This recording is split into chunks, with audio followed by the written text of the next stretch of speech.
मागणी आहे, कशासाठी उपोषणाला बसला आहात?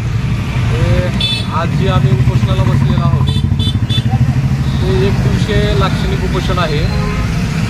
आमची शेतकऱ्याची मागणी आहे की जी काही आज राज्य महामार्ग आहे लोहारा नाई चाकूर त्याचं जी काही रुंदीकरण चालू आहे त्या रुंदीकरणामध्ये कुठल्याही प्रकारची भूसंपादनाची प्रक्रिया किंवा कायदेशीर बाबीची पडताळणी न करता रुंदीकरण चालू आहे।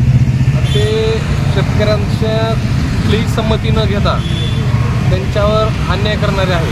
कारण जी काही भूसंपादनाची प्रक्रिया आहे किंवा लगतची जी शेतकरी आहेत त्या शेतकऱ्याच्या रुंदीकरणामध्ये किती क्षेत्र चाललं आहे त्याचा कुठेही सर्वे झालेला नाही आणि सर्वे झालेला नसल्यामुळं आज अल्पभूधारक शेतकरी आहेत त्या शेतकऱ्याची जमीन चालली आहे, शासनाला त्या शेतजमिनीची मालकी नाही आहे तरी दंडलशाहीने त्या ठिकाणी त्यांचं काम चालू आहे।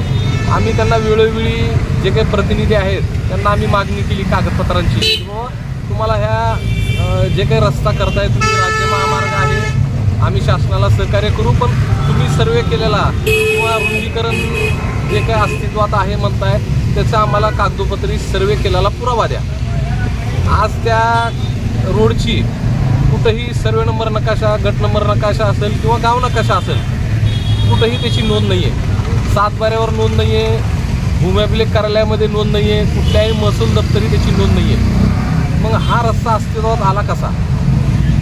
त्यामुळं आमची रास्त मागणी आहे की जे काही आता सध्या जलद गतीने काम करण्याचा प्रयत्न करत आहेत ते काम थांबवावं आणि त्या लगतच्या शेतकऱ्यांचा सर्वे व्हावा त्या जमिनीचा, जेणेकरून भूलगतच्या शेतकऱ्यांचा सर्वे झाल्यानंतर नेमकी अचूक कुणाची किती जमीन गेली ह्याचं स्पष्टीकरण होईल आणि योग्य ते भूसंपादनाची प्रक्रिया पार पडून मोबदला योग्य तो मिळावा अशी आमची मागणी आहे। मागणी जर पूर्ण झालं तर पुढे काय करणार आहे? आम्ही मागणी पूर्ण नाही झाल्यानंतर आम्ही साखळी उपोषण करणार आहोत।